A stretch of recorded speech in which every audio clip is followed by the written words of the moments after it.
शरद पवार, संजय राऊत आणि त्यांचे मोठे बंधू यांना धमकी आलेली आहे, कसं बघता तुम्ही अशा लोकांना? केंद्रातलं आणि राज्यातल्या भाजपच्या सरकारच्या पायाखालचीच वाळू नाही तर जमीन खचकलेली आहे. जनतेचा रोज राग भारतीय जनता पार्टीच्या सत्तेच्या विरोधात आपल्याला पाहायला मिळत आहे.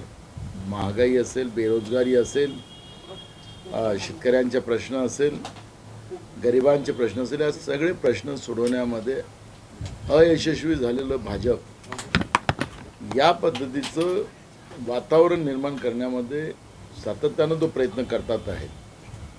आपण पाहिलं असेल की महाराष्ट्रामध्ये या पद्धतीच्या जातीय आणि धार्मिक दंगली घडवून त्या पद्धतीचं एक वातावरण बिघडवण्याचं काम झालं. भाजपच्या विरोधात, भाजपच्या सत्तेच्या विरोधात जो कोणी बोलेल त्याला अशा धमक्या येतील, हे स्वाभाविकच आहे. म्हणजे आपण पाहिलं असेल की आम्ही मागच्या काळात ज्या लोकांना या लोकांनी मारलं त्यांचं नाव घेऊन सांगतात की आम्ही तुमचं हे करून टाकू.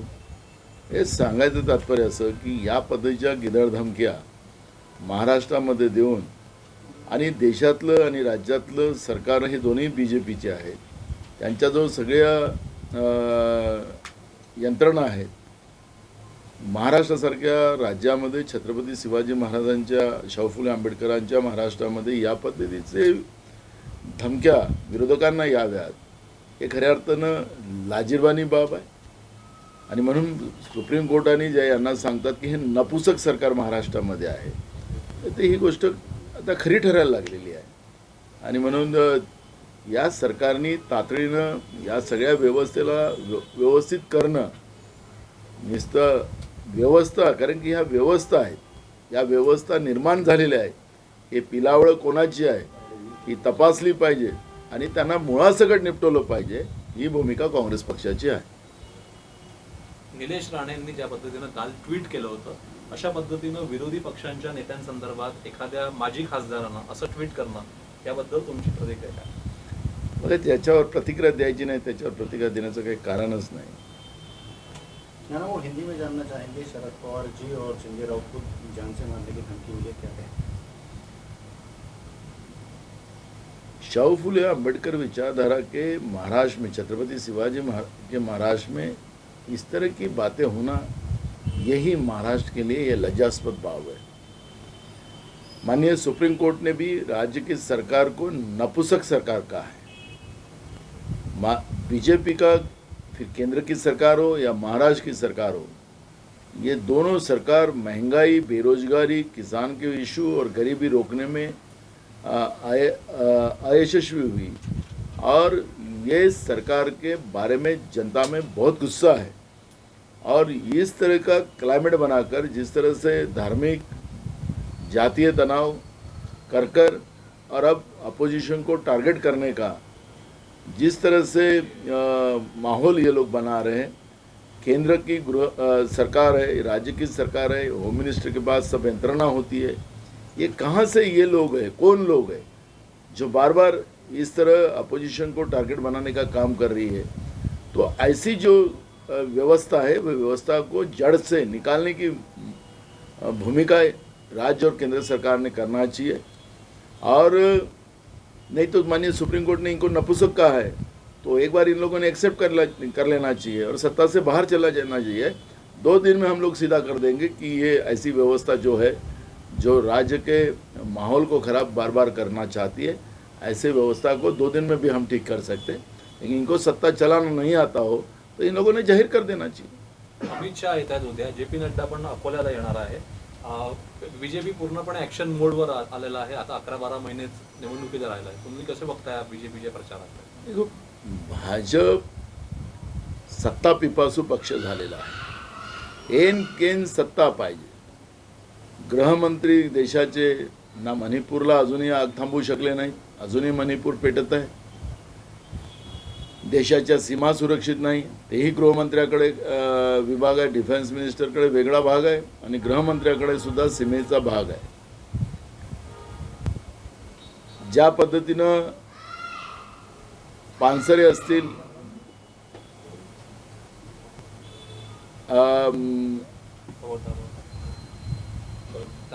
दाभोळकर असतील, अशा लोकांचा, या अशा वैचारिक लोकांना मारण्यात आलं. त्या मारेकऱ्यांना सुद्धा अजून या लोकांनी शोधलं नाही.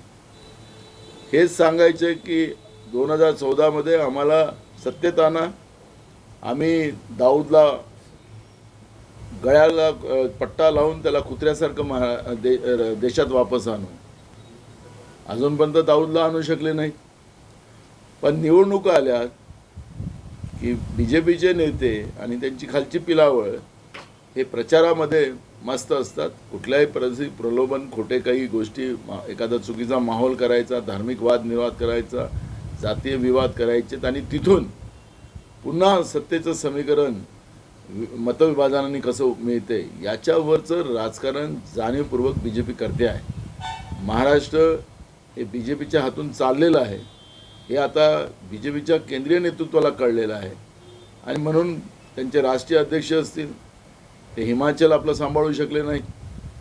अमित शहा असतील ते प्रचाराला महाराष्ट्रामध्ये लोकसभेच्या निवडणुकीच्या पूर्वतयारीसाठी येत असतील, ते प्रचारासाठी येतात. पण सत्तेमध्ये राहून या सगळ्या व्यवस्थेला ज्या 2014 जे आश्वासन दिले, महागाई कमी करू, बेरोजगारी आम्ही संपवून ज्या बेरोजगारांना हाताला काम देऊ, गरिबी कमी करू, शेतकऱ्यांना 1.5 शेतीच्या मालाला भाव देऊ, स्वामीनाथन समितीची शिफारस लागू करू, त्या सगळ्या विषयाला बगल देण्याचं काम सातत्यानं केलं जातं. त्या विषयावर चर्चा केली पाहिजे.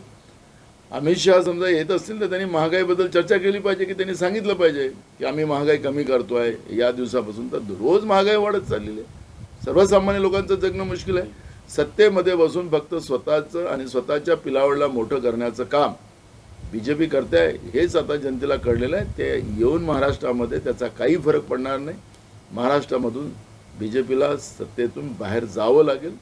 खासदार त्यांचे महाराष्ट्रातून आता पाहिजे त्या आकड्यामध्ये खासदार त्यांना मिळणार नाही. ही परिस्थिती महाराष्ट्रामध्ये आहे.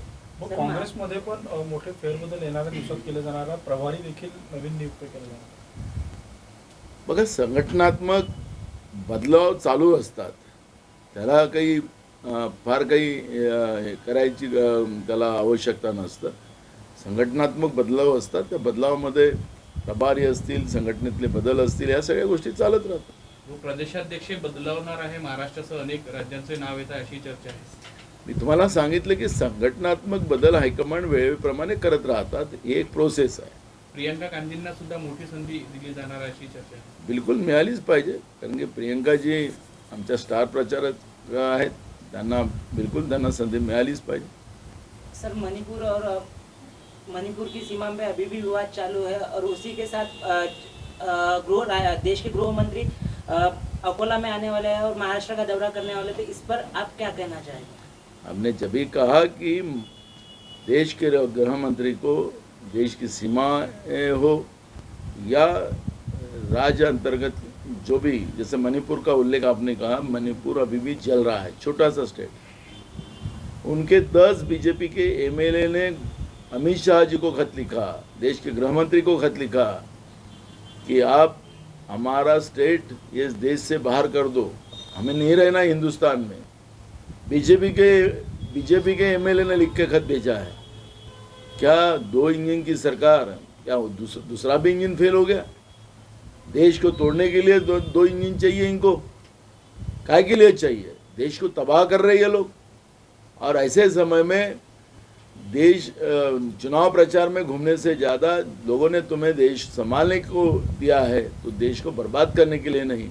लेकिन चुनाव पास में आ रहे लोकसभा के 6 महीने के बाद में फरवरी में आचार संहिता आने वाली है और उसके लिए बीजेपी के राष्ट्रीय अध्यक्ष जो हिमाचल से, वो हिमाचल भी जीत नहीं सके और खुद अमित शाह गृह मंत्री है वो भी यहाँ पे आ रहे.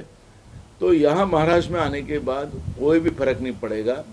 महाराष्ट्र की जनता ये शाहू फुले अम्बेडकर विचारधारा की है. उनको समझ में आ गया है कि महाराष्ट्र को बर्बाद करने का काम बीजेपी कर रही है. महाराष्ट्र का जो सामाजिक समतोल है वो बिगाड़ने का काम बीजेपी कर रही है और इसलिए महाराष्ट्र की जनता अब बीजेपी के भूल में नहीं आएंगी.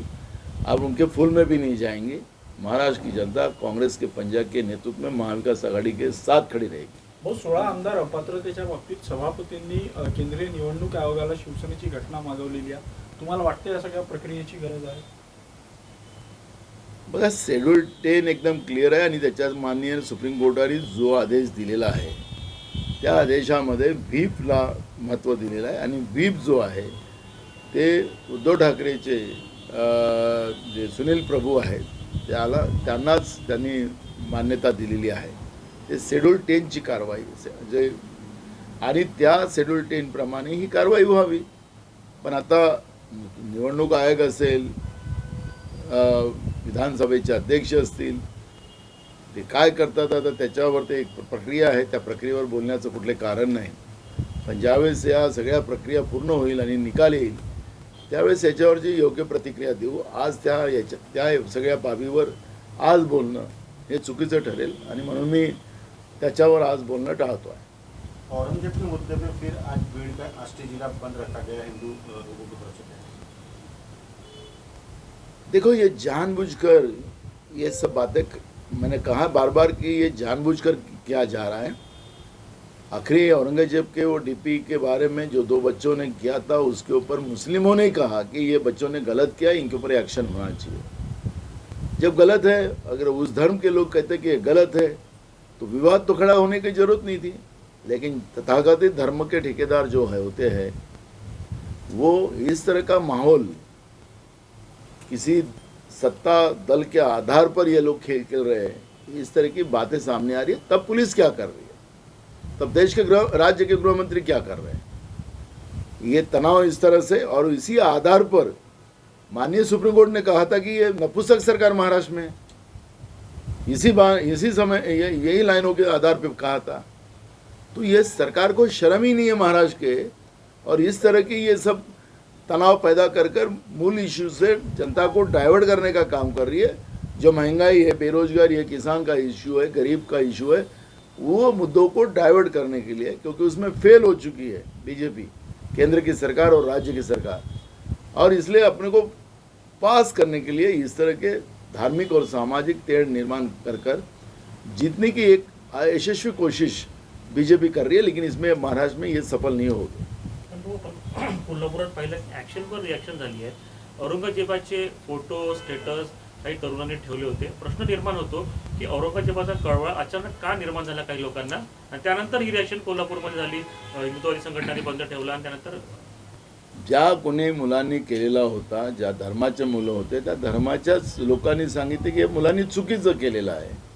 आता चुकीचं केलेलं त्या धर्मातलीच लोक त्याला समर्थन करत नाही. त्या मुलांनी त्यांच्यावर कारवाई केली, पोलिसांनी कारवाई केली, तर पोलिसांनी त्यांना अरेस्ट केलं.